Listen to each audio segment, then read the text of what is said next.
Hey, this is Kyle Crawford from Strong Dads. Strong Dads wants to thank Kramer Beer House for sponsoring today's Strong Dads podcast. The beer house was started in 1982 by the Kramer family. Since that time, they've become a Cincinnati favorite. If you're looking for an incredible meal and an incredible setting, you have to try Kramer's Beer House down on Route 128 in Cleves, Ohio.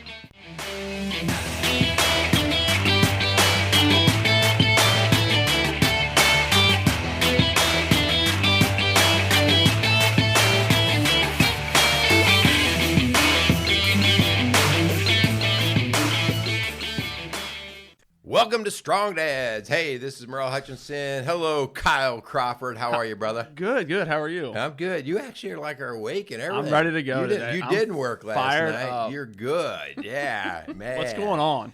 A lot and nothing, everything. Yeah, we've been really busy. Got some family coming in here this week. That's right. So my son's, who is deployed right now, his wife and 3 kiddos, so our grandkids are coming in this week. So that was your motivation to get the basement I have finished, been right? doing the honeydews and wrapping up my projects. That's good. And so I bet it's Linda's good. excited. Yeah, she's got a whip cracking around the house. No. It's good. Got It's a good. Yeah. list the checking it twice there. Yeah, well, I'm not always good at checking it twice, but I am getting it knocked out. So, yeah, we got a lot going on, taking care of my dad, doing those kind of things. And right. That's never easy. That always comes with a lot of other stuff involved. So, but, you know, we're moving and shaking. So that's good. What's new with you? Not much. Just trying to get this garage finished. I'm close. I'm getting ready to do some where siding. are you at? You doing some siding? I'm getting ready to start some siding, yeah. Okay. So it's exciting. Getting my workshop together, so I'm excited about that. Man, I can't wait to see what comes out of that workshop. I'm excited. We're I'm going ready to have to start posting. So we'll have to start posting some of your projects. All right, I like that. Doing the flags and other different things. So that'll be cool. All right. So, man, you know what's going to be cool about today's show? Listen to me. Today, I'm going to set you free, brother. I'm going to set you free. Free at last. Free at last. Yes, that's we hope so. Today, we're going to kind of dive into the idea of not having regrets, and it might be easier said than done. And just looking at us as men, we need to stop feeling guilty about mistakes and kind of those repeated mistakes. Like we got to get to the point where we just are not having regrets. So I think it'll be a good conversation. I'm sure we'll all you guys out there have many things you can think back on, and hopefully not. You know, we need to learn to not look on those and continue to have those feelings of regret. So. Yeah. So the idea here is, and I really am serious about this because this won't make sense in the initial hearing of it. We should have no regrets. Yeah. We should have no regrets. But in saying that, that doesn't mean we don't make mistakes. Sure. We do. Things go wrong, okay? But our conversation today is about understanding what our responsibility is to those mistakes so that they morph out of a regret and into a growth. Sure. And so if we don't understand what regrets do, regrets are like walking around kind of with a ball and chain around our neck. Yeah. They hold us back. They paralyze us. And Satan wants nothing more than you to be a less than version of yourself. And so God does not call us at all to live in a life of regret or guilt. Yeah. He doesn't. He wants us to be free. And that's what this freedom is about. So, I get to work with men all the time. And especially when I get men up in their 40s, 50s, 60 years old, I've said this many times on the show, seldom do you find an arrogant, obnoxious, 80-year-old man, because they have this piled up list of mistakes that they've made. And it's how they manage those mistakes that determines whether they're a happy old man or they're a grumpy old man. And so, a grumpy old man is a guy who still lives with the bondage. Sure. He lives with the regrets. He can't quite figure them out. And so it really taints who he is as a man, how he presents himself. And so we're going to have that conversation today. We're going to walk through and talk about your mistakes, all the mistakes that you've ever made. And then, maybe the one or two that I could think of with me. And, Linda's not in on this show. Didn't thank you God. just talk about an 80-year-old man that has made so many mistakes that just can't even count on them? I thought you kind of fit into that category. I'm not 80 yet. Oh, you're not. Yeah, 79. Yeah. You'll be there next year. Oh, man, my list is endless. And so part of that, it is learning to laugh at them. Part of it is trying to figure out how to turn it in to a growth opportunity. So we're going to have some good conversation, and I really do want to challenge you strong dads out there as you listen as to how this relates to you. But before we go kind of into that, do you have any kind of story about, like, if you could have a redo, like if you made a mistake, you went, oh man, that was a train wreck. I wish that would have never happened. Well, when I started thinking about this, the whole redo, maybe not necessarily a mistake. One thing when I got out of high school, I was so set that I wanted to be a fireman. That was just what I knew I wanted to do. And then for whatever reason, I'm not really sure if I could pinpoint one thing that happened. But man, I wish I could go back and join the military. That's like one thing I really wish I could have done. And the irony, that the funny part of all is I don't know what my life would look like if I had. I'm not sure if Jenny and I would have gotten married. I'm not sure if I fast forward to now. Would I have 2 kids? I don't know what that. So part of it is I wish I could redo it, and part of it's like, no, I'm pretty happy with where I'm at now. But it's always been in the back of my mind, like what my life would look like if I would have joined the military. Is something that I feel like my personality, what I wanted in my life, I would have fit right into that. Looking at now, it might have made getting getting hired on in the fire department a little bit easier. Yeah. A lot of fire departments give bonus points for former military service. So that would be something that I would say redo. I might have strongly considered that a little bit more. So that's a great point. I never really thought of that. That I did not really have that in my mind when we were kind of putting this together. But that would definitely be on my list as well. Yeah.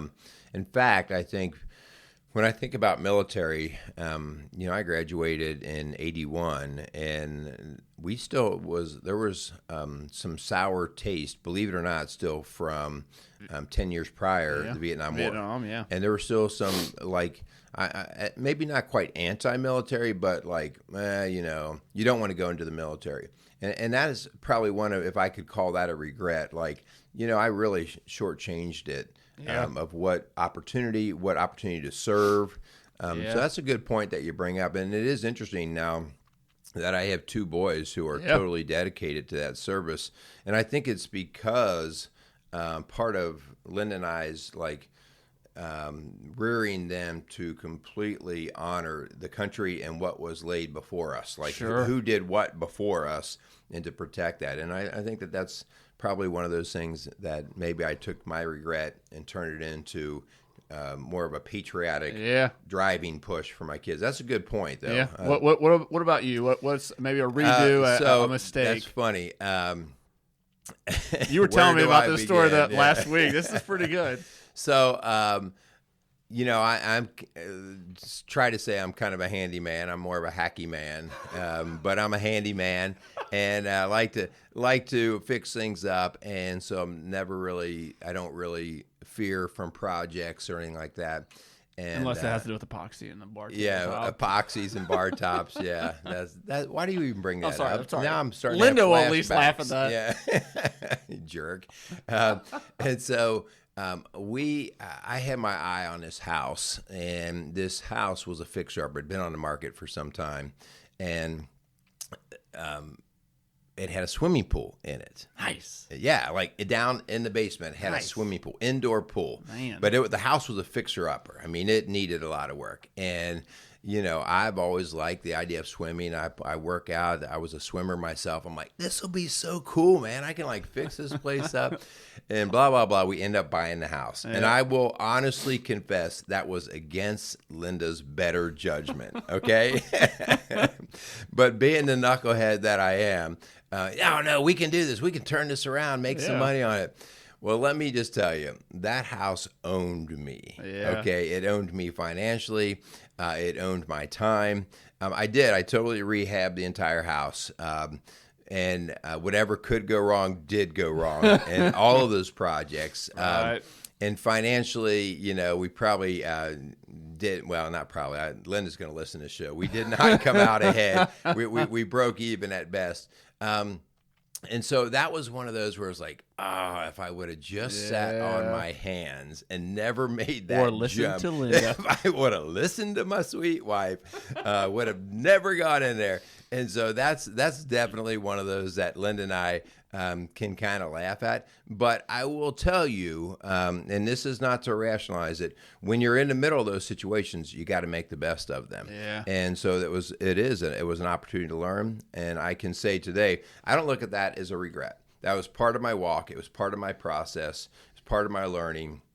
And not only did I just learn a lot more about handyman stuff, but I just learned about judgments, emotional purchases, all those kinds of things. And so, it became a growth phase. But let me tell you, in the middle of that, regret phase for sure. Regret for sure. Yeah. Well, as we speak of the financial, the thing you're talking about, we definitely probably should thank our sponsors. So definitely today's Strong Dads podcast, we would love to thank the Kramer's Beer House for sponsoring today's podcast. The beer house was started in 1982 by the Kramer family.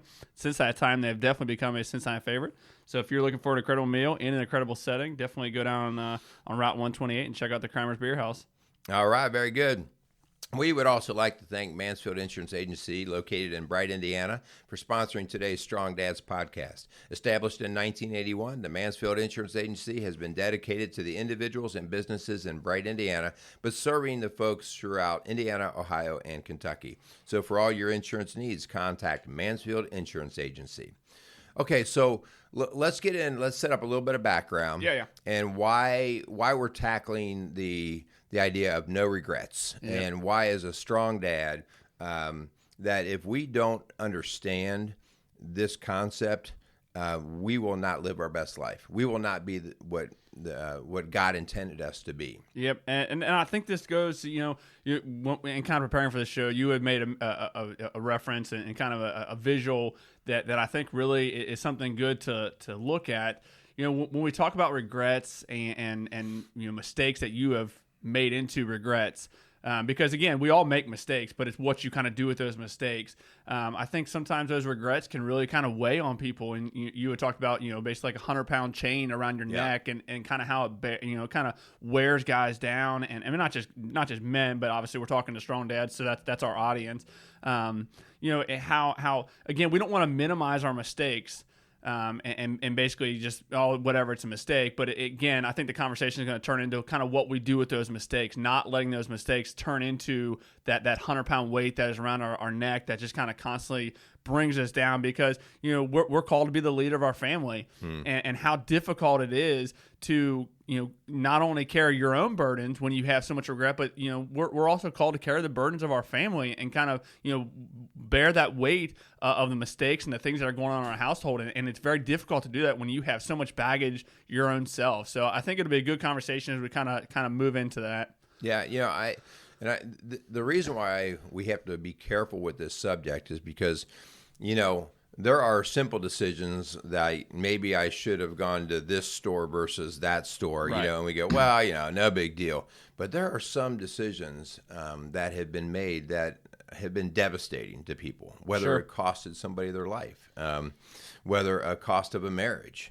I work with men all the time that, they went out and had a one-night stand, and so all of a sudden, boom, it blows up on them, and the marriage is gone, and the kids are hurt. Yep. These are not things that we want to take lightly. This is a big deal. But Satan would love for you to get trapped in that, or Satan would love for you to deny it. Okay. Yeah. Those are the two areas that we really want to attack in our conversation. So you men out there that you've made your mistakes, but either you walk around now all the time with your tail between your legs, and you're less than you are because you've made mistakes. We're going to call you out. The other side of that is men who walk around with their shoulders back all the time and their nose up in the air as if they've never made that mistake, because that is a bigger mistake, right? That is where the arrogance comes from that we were talking about before. So we're trying to find that sort of, how do I move through the mistake? Because the mistake is going to happen, whether, and every day, right? We're going to make those mistakes. Yeah, and that's goes to the idea, when mistakes do happen, and we have to allow the past to be the past. Yeah. That what has happened in your life, the crap that has gone on, the mistakes that you have made, that's already, it's over and done with. And there's nothing we can do to go back in the time and change that.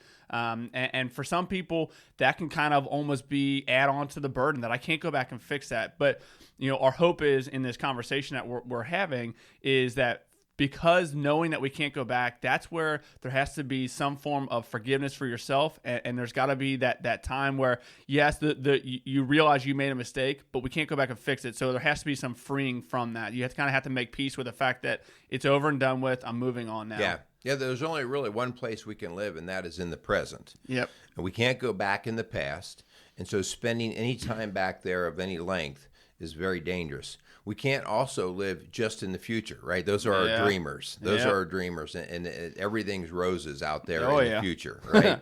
And so we've got to live in the present, but we've got to kind of put our finger back to the past to say, what did I learn from that? And then try to use that history to help form the path to our future. So anyway, that's kind of the walk we're going to go through here. So let's get in and talk a little bit about how we help ourselves and help other guys live through the regret, okay? We have a saying around our house because you have many sayings, I think, don't we you? We have lots of sayings, all right? And one of them and aren't those all sayings from mistakes? Yeah. Well, one of them is whenever my kids come in and tell me about how a game went that they were playing, a sporting event or whatever, and how it could have gone or whatever. Yeah. And so, one of my phrases, woulda, shoulda, coulda. Yeah. Woulda, shoulda, coulda, man. You can't go back. And so especially this is, and the one reason as a dad why I have that conversation is because woulda, shoulda, coulda conversations are for victims and failures. Yeah. They're for victims and failures. Us men who get stuck with, well, it should have happened like this, or it could have. No, you have to limit that. You have to limit that. You can say that for an instant so that you can learn. That's why when the football's game is over, the next day you go back and you watch game film. Yeah. If we would have done this, we could do this, right? But we watch game film only for a minute, and then we plan for the future. So there's another one. You're gonna love this. Linda's grandpa was an old ornery home builder. Okay. And his name was Willis. Willis? I like it. And Willis had a kind of a Fu Manchu mustache, and he always had a half a cigarette burning out of his mouth. And if it was early in the morning, he had a cup of coffee. If it was after lunch, he had a beer. But he loved to play cards. And he was a heck of a card player. And we'd sit down and play cards. And you'd always talk about woulda, shoulda, couldas, like with every play that you had. And his little phrase all the time was, if ifs and nuts were candy and butts, every day'd be Christmas. And say that again. If ifs and buts were candy and nuts, every day would be Christmas. And so, the first time I heard that, I'm like, what did you just say? And so just that, if ifs and buts, right, if those were candy and nuts, man, every day would just be great, right? So you can't live in the ifs and the buts. You got to just deal with what you have, and you got to make it move forward. Right, and I think that it brings up a great point that, it's not that we should dismiss our past, but it's that idea we can't live in it. We can't continue to harp on the mistakes. Again, just the same thing I was saying before, that it's over and done with. But it's when guys get into that almost victim card where they're playing that I made this mistake and it's completely bringing me down and it's I can't get out of it. I know one of my buddies, we've been talking a lot in our small group about pornography and obviously most men, I would think, feel convicted after watching pornography, or most men who believe in Jesus, I guess. Well, maybe not. I think just all men. I mean, it's that conviction that you feel, and we talk a lot about the way in which we say that we looked at pornography, because you can't continually.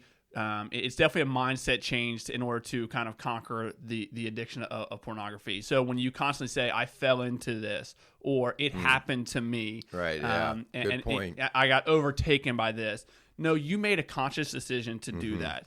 And so when we talk about things like pornography or other sins that you're going, that are happening in your life, you have to kind of transition into, because if you constantly play that victim card and constantly minimize your role in that, you're gonna have regrets, because then you're gonna because the control has been or what you perceive, the control is out of your hands, and us as men, we have total control with what goes on in our life. Yes, we have a God who is in ultimate control, but he gives us free range to do what we want. And so we talk all the time about just that, constantly that mentality, the mindset, the way in which you set yourself up, so that constantly just no, I didn't fall into this. I made that conscious decision to do this. So we talk about it all the time, and I think that plays right into having regrets. Yeah. So, but once we understand that conscious decision, I think it's important that we then I want to be clear on what I'm going to say here. Guilt is the acknowledgement that we made the mistake. Right. So that's what guilt is. Like, I am guilty, and I have to be able to say that I am guilty. I have made a mistake. Living in guilt is completely different. Living in guilt means I am stuck. Yeah. I am stuck. And so what we want to do is, it's okay. Like when I look at a little, like my son, and he's made a big blunder, a big mistake, and he's just walking around like he doesn't even acknowledge it. As a parent, we say, you should be ashamed of yourself. Like, we're trying to connect with him. You should understand that what you did was wrong. Now, here's the other part as a parent. I don't keep shaming him. Yeah. I don't keep saying forever and ever, you're bad, you made a mistake, you're a mistake. But I do want him to recognize when he made a mistake. And that's why, I say, you should be ashamed of yourself. As a man, I should be ashamed of myself, or I should admit guilt. Yeah. But here's the most important part. So that's why I need you to listen to this. Do not get stuck in the shaming of yourself. Yeah. Do not get stuck in the guilt. And the way that we move through the guilt is just like what our Father does to us. We have to forgive ourselves. Yeah. We have to forgive ourselves. That means we no longer beat ourselves up for it. We have to say, what's done is done, right? And that is forgiveness. And that's going to allow us to move to the growth stage. Right. If I stay in the guilt stage, I never grow. Yep. If I can forgive, then I go to the growth phase. Yep. And it goes to just what you're talking about, that, in order to get to that growth phase, we know that we have a God in heaven that forgives us. And that's the first part of it, that we are forgiven. When mistakes do happen, kind of not living in those mistakes, we have to go to God. We have to ask for forgiveness. That's definitely the first part. But knowing that God forgives us free and clear, we also have to do that for ourselves. Yeah. And that to me is the big one, because I know that God in heaven forgives me for everything I do. I go to him asking for forgiveness, but then it's that second part that I need to realize that I can forgive myself for those mistakes. Because I think that's, especially as believers, that's maybe where guys fall into the trap of that bondage, that God's forgiven me, but I haven't forgiven myself. Yeah. And I think that's really a tough thing to do. But that's where that just what we've been talking about. We talk about it all the time. You own your mistakes, but we can't live in them. Like, you own what you've done. We have to move past it. And again, I know every guy deals with different stuff. Every guy has done stuff in their life that they may feel regrets about.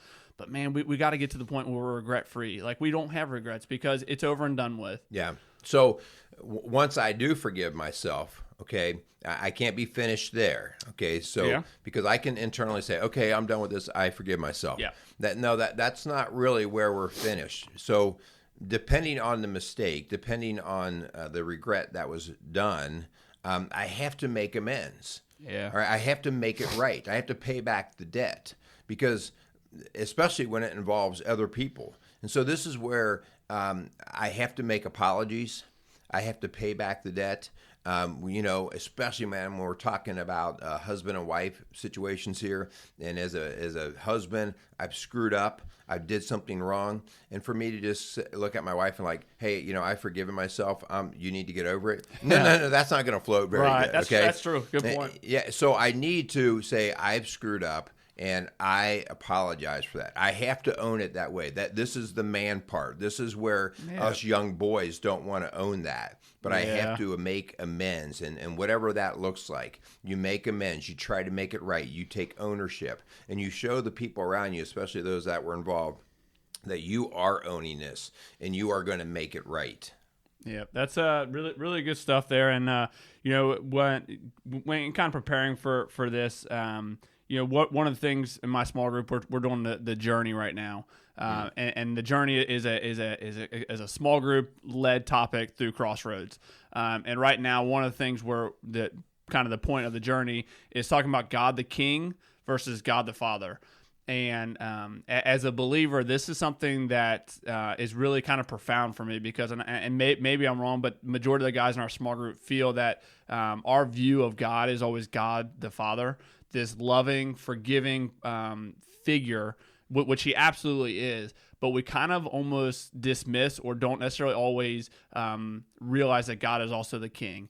And when we talk about regrets and mistakes, I think that's where really the idea of God the King really comes in, because God is King and he reigns over our life, not in a dictatorship way, but God has set a standard for his believers, for people who he calls, that if you call God your Father, he has a standard for you in your life, and he has expectations that he wants. Again, not this micro God up in heaven, like with a zapping people. It's not that sense. That it's just that God the King has laid before us. He's put standards, and that's why when we do make mistakes, we are convicted, I think. Yeah. So when we talk about regrets, we need to realize that when we have those, when we make those mistakes, we feel that conviction because God is the King. But then the flip side of that is God is the Father. Right, yeah. And that's where that forgiveness part really comes in. So it's been kind of a really profound thought process that we've kind of dove into with our small group. But I think it really goes into just what we've been talking about with that.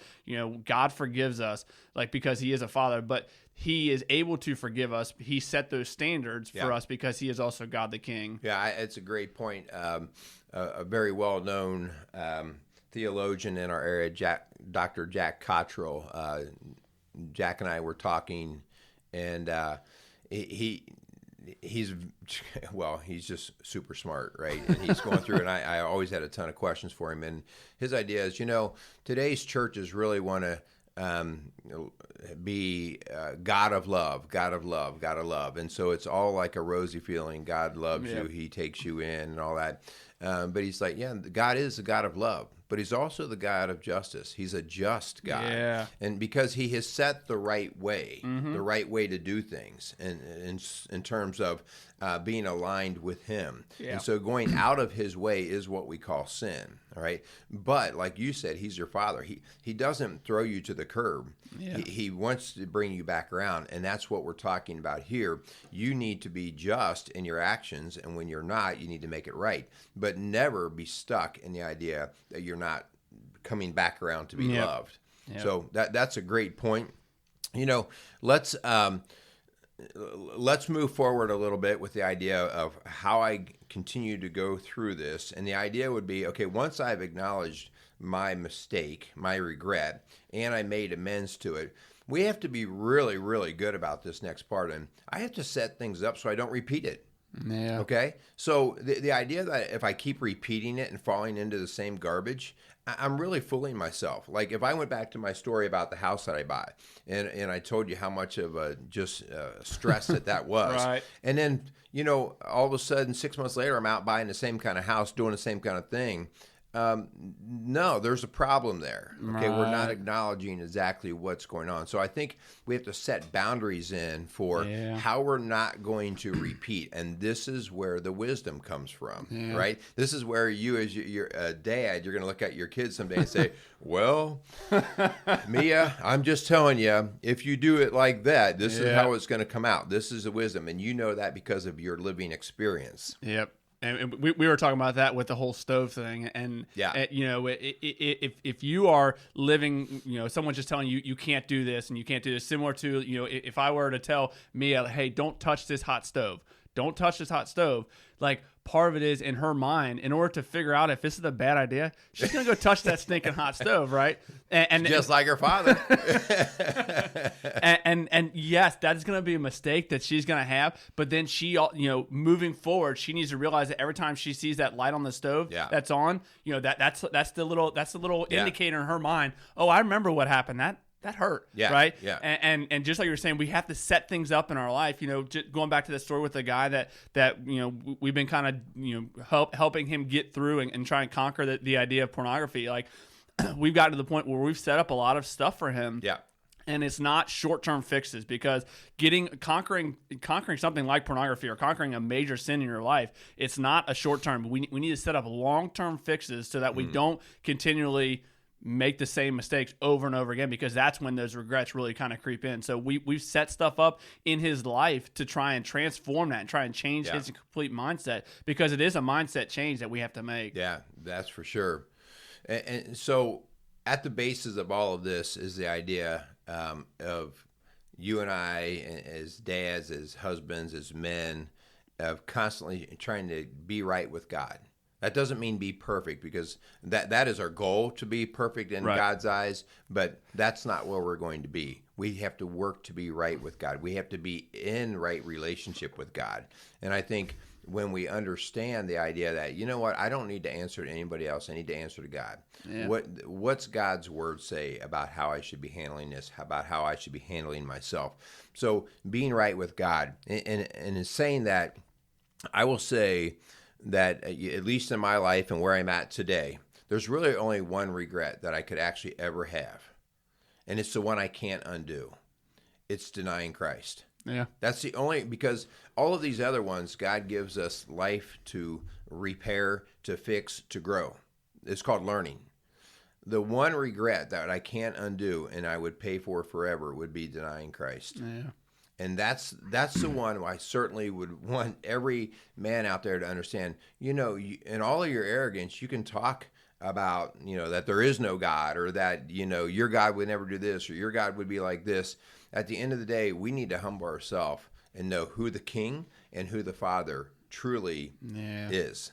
So that's one I would be very careful of. As Scripture says, those who deny Him will be left weeping and gnashing of teeth. Oh, Lordy, for eternity. Yeah. So that's something to think about. Yep. Yeah, definitely. As we kind of wrap this show up and we kind of get to, hopefully you guys, hopefully this brings up some good conversation. The big point in all this show is just not living in the past, not living in those regrets, not letting those regrets take over your life and control what you do, because we're called to be men. We're called to be strong dads, and how difficult that is if you are carrying your own burdens, and they're just weighing you down. So the hope is that our regrets, we can be at peace with them. We've made those mistakes and they're over and done with, and I'm moving on. And just what you were saying, Merle, like you've gotten to the point, okay, now you're asking forgiveness with your wife. Like what the person that you're asking forgiveness, if you hurt somebody, what they do with that is up to them. Like we can't change how someone else reacts to our mistakes. All we can do, just like we've been talking about, is go to God, realize He's going to forgive us. We have to learn to forgive ourselves for those mistakes, and then we move past that. We've made amends for those mistakes, and we're moving past them. We need to make sure we don't constantly fall back into that. So yeah, good stuff there. So our challenge, as we wrap it up, the challenge is kind of just what you said there. The challenge is to look at your life and see what kind of crap you're carrying around, what kind of garbage you're carrying around, what kind of regrets you're carrying around, because you need to put an end to it. We're really asking you to get to the best version of yourself. You get there. And the way that you get there is to acknowledge, you know what, my decisions have been hindered, my ambition have been hindered, my motivation, my attitude, my cynicism, all of these things have been hindered because I hold on to the past. And so I would ask that you look at specifics of what is holding you and get on a plan to put it to rest and move forward. For sure. Love it, man. I hope you guys are out there. I hope you guys are still getting a lot out of these shows. I hope we're bringing you good content. We love constantly doing this every week. If you guys like what you hear, definitely share the heck out of this stuff. When we post this stuff, we would love for you guys to share it. You can catch us on Spotify, iHeart, Apple, all the good podcast stuff out there. We'd love for you guys to share it because that's really how this message gets out there. This is how that message gets sent out to other strong dads. So we would love for you guys to do that, and I know you can definitely rate our show when you hear it's that way. When someone types in podcast about men or about dad, the more favorable likes we get, the more opportunities that's going to be for other guys to hear that. So definitely share our show, share our message. Again, thanks so much for Kramer's Beer House and Mansfield Insurance Agency for coming alongside of us. We really appreciate you guys believing in what we believe in. We got some really cool shows coming up. We got a little mini series we're going to be doing here early November, so definitely be looking forward to putting out there, checking that out. Merle, we got anything else? I think that's about it. If we can help any of you strong dads out there, please reach out to us. My number here is 812-576-7625. So you can go to the rocksolidfamilies.org website, which that is being rebuilt and renewed. Ooh, going to have a fancy, cool look coming out there. We're going to have a Strong Dads page to that, so nice. It's going to be looking pretty cool, so stay tuned for that. The bottom line is doing nothing about a problem is not an option. Yep. And that's why Rock Solid Families is here. That's why Strong Dads is here. So get out there and be some strong dads. Heck yeah.